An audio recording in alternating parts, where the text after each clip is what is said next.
Hello, welcome to Yoga Rach and Rach. Thank you very much for joining me.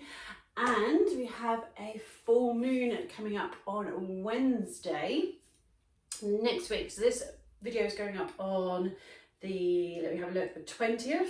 So we're officially in Gemini season then. And then next week on Wednesday, the moon will be in Sagittarius, the opposite sign to Gemini. It's also a total lunar eclipse as well. So quite an exciting time. We're back into eclipse season. And then on the 29th, so the full moon's on 26th, on 29th, Mercury goes retrograde in its ruling sign of Gemini. So just make sure everything is super prepared and chilled, but don't over worry, don't overthink it, just let it happen, let it flow.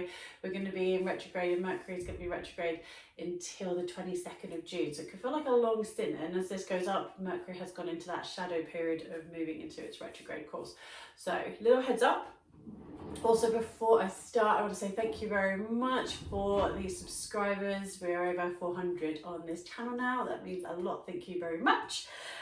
And we're going to get started. So we're in Gemini season as this video goes up. We are going to be practicing for that full moon in Sagittarius. So we're going to be moving the arms, building a little bit of heat in the body. So find a comfortable seat, whatever that looks or feels like for you. Close the eyes, bringing your awareness to your breath.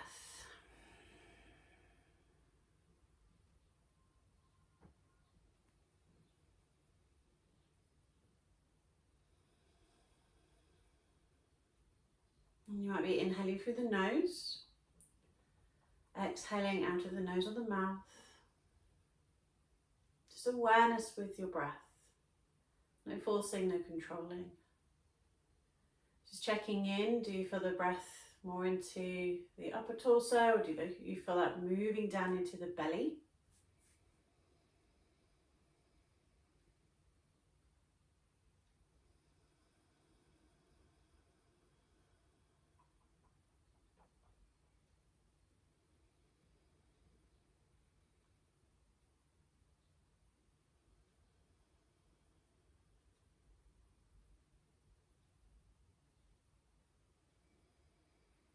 And as you bring your awareness to the breath, bring your awareness to engaging and activating the core. So you're pulling that breath down into the belly as you're inhaling.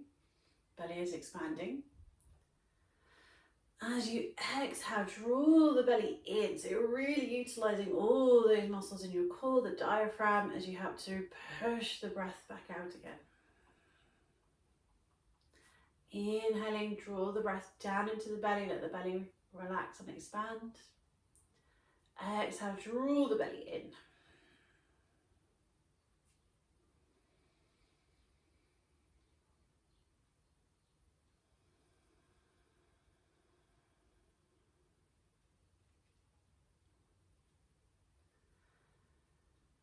So you may feel that this practice with the belly breath may start to build some heat into the body as we utilize the core muscles.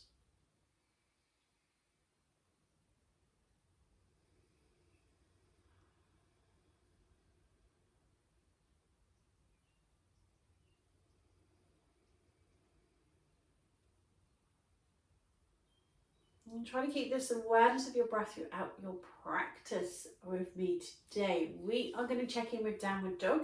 If downward dog feels comfortable for you as you're practicing, feel free to use downward dog as your pose to transition through into and out of these poses that we're going to be flowing through. Or you can work with tabletop and step or bring the foot through. So listen to your body, feel what feels good and work from there. So hands are nice and active, spread the fingertips nice and wide, tucking under the toes, draw the shoulders back as you lift the knees, push the tailbone nice and high. You can tell my dog's been on my mat before I started filming. So really bend your knees, you can give the legs a little bit of a pedal out.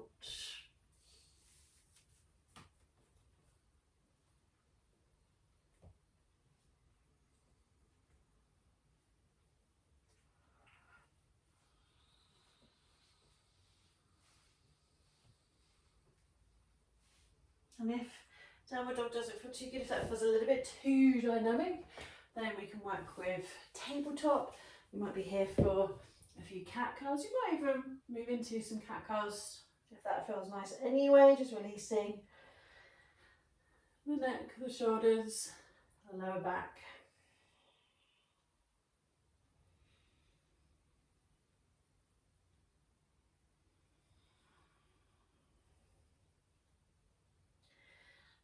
Let's start going through our first little flow. So either from tabletop or from downward dog. We're going to bring our right foot through. You can work with down dog splits. Bringing the knee into the belly, placing that foot in between the hands. Right knee is over your ankle. The moment the left heel is lifted, if you're in tabletop, lift the knee up. And we're going to turn and place the whole of the left foot down so we can push into the feet, lifting into warrior one. So I'd rather my feet be in the shot than you be able to see me, so you can see what we're doing. So the right toes are facing the top of the mat. Left toes are trying to point to the top left corner. So you're not turning that heel, that toes out so the hip doesn't rotate. We want the hips facing the short top edge of the mat. Now you can keep your hands on your hips for your warrior one. You might bring the hands in front of your heart. You can even raise the arms up. Focusing on the breath, really pushing through the feet as much as you're reaching up. So you're feeling that polarity of grounding and rising up. And as you exhale, bring the hands down. Now, depending on how much room you have, so I haven't got much room in front of me, so I'm going to move my right foot to the middle of the mat. You might have more room in front of you, so you might bring the left foot to the middle of the mat. Keep the hands out in front of you. As you shift the weight forward, let your left foot lift. Now you're going to keep the arms out in front of you because we're lifting into warrior three. Keep your left foot flexed and toes point down. You can keep a bend in your right knee, and maybe you bring both hands up off of the mat. Don't worry if that right leg is shaking. If you need to, you can place your left foot down, finding your way up to standing and moving from here into that warrior three. Really be aware of pushing down through that foot, finding that stability. If you need to use a wall, you might even be using some blocks. Bringing the hands down, push your left foot back, right foot back into downward dog. Have a little pedal through the legs. Now you might stay in downward dog, or you might lower into tabletop. We're going to move our left foot through. Doing that same practice again. So our left knee is over our ankle. We're stepping the right foot forward. Right toes are trying to point to the top right corner of your mat, not to the side. As we lift up, you can always amend and move the feet now. So you're pushing down as much as you're raising up, whether you're lifting the arms up or hands in front of your heart or hands on the hips. Just feel like you're lifting up through the torso.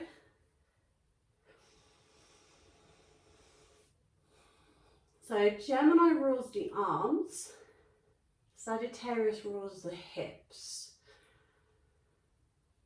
So our warrior poses, we're activating into those hips. We're also getting a little bit of movement for the arms, a little bit more so in our next flow.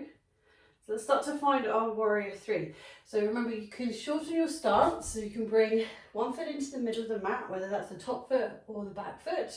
Now you might fold forward like we did on that first round, or from here, start to lift up onto the tip of your back toes, hands on the hips, as you hinge forward.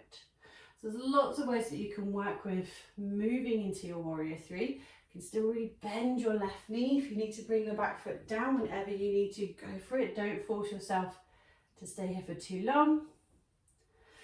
Try to keep the hips square, so make sure you're not twisting here. Slowly releasing, bring the hands down. Set the right foot back, left foot back. Have a little walk on the spot. And you might be finding your way into tabletop. So we're going to go into our warrior two flow now. So from downward dog or tabletop, bring your right foot through. And that right foot, the toes still point to the top of the mat, right knee bend, but this time we turn the left foot. So now the toes face the long side of the mat. As we lift the hands up, we turn the torso, and again you can adjust that back foot. So you're facing out to the side, opening the arms up into your warrior two. Turning to look over your right arm, because it's the right leg you have at the top of the mat. Let's reverse. So as much as your right knee is pushing to the top of the mat, as you turn your right hand around, palm faces up, we draw the torso back. So again, we've got that duality. Remember, Gemini's the twins. So we're pushing forward from the hips, but also then drawing back and up. And that left hand can be on your thigh, it can be on your hip. You can even push that left hand in front of you, pushing into the feet, opening up, warrior two.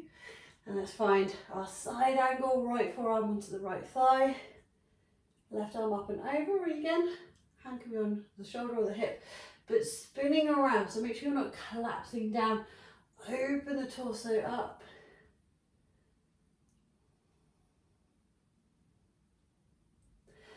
And we're gonna have a go with half moon pose. So lifting up, warrior two. And again, we're going to shorten the stance. So we can bring the left foot in, step the right foot in, whatever works for you. So I'm going to bring my right foot into the middle. Notice the difference now, the spacing between the feet compared to where I was in that warrior two. Now, if you need to, you can work with a block and have that in your right hand, and we shift just like we did for warrior three, but now we do this with sort of slow-mo cartwheel. So you bring that right hand down and the left leg lifts, keeping the foot flexed just like we did in warrior three, but now we face out to the side. Left hand can be on your hip, shoulder, or lifting up. Make sure you're not collapsing into your shoulder. Whenever you're ready, bring your left hand down, bend the right knee, step the left foot back, right foot back. Have a little walk in your downward dog. I'm going to turn around. So your choice, downward dog or from tabletop. We're going to bring our left foot through. Finding warrior two. So the left toes face the top of the mat. We turn the right toes so they face the long side. Still have that lovely bend in the left knee as we open and turn. And we open the arms out wide. This time looking over the left arm because it's the left foot facing the top of the mat. Focusing on the breath. We're going to turn our left hand around and find our reverse warrior. Right hand can be on the thigh. The hip don't rest on your knee. You can even push the right hand forward. Into warrior two. And then we're going to move into side angle. So it's your left forearm, not your elbow, left forearm on the left thigh. And we reach that right arm up and over, but you can bring the hand onto the shoulder or onto the hip. Make sure you're turning the torso though, so you're looking upwards, you're not collapsing down. Think about opening the torso.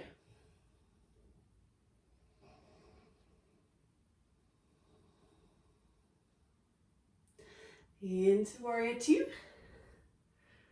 And then we're going to find that half moon, so we can step in, shorten that stance.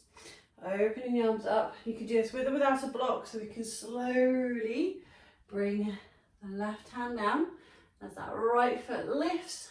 You might be on the fingertips, you might be on a block. And again, make sure you're looking out to the side. So remember, warrior three, we were looking down, and then half moon. Whoop, this is fun when you're trying to look at the camera as well. We're half moon, we're opening the body up. Don't worry if the legs are shaking.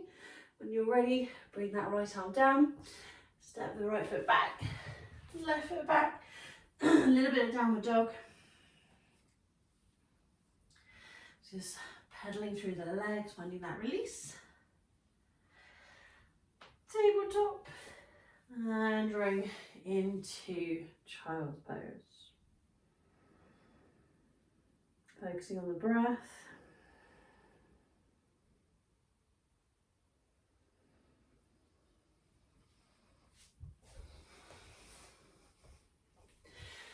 So checking in with your body. This is a nice short practice, excuse me, for about 15 minutes. And you can repeat this cycle a few times again. You might even turn it into a mandala if that's part of your practice. I will put a couple of videos here and here if you do want to go into another practice that's guided.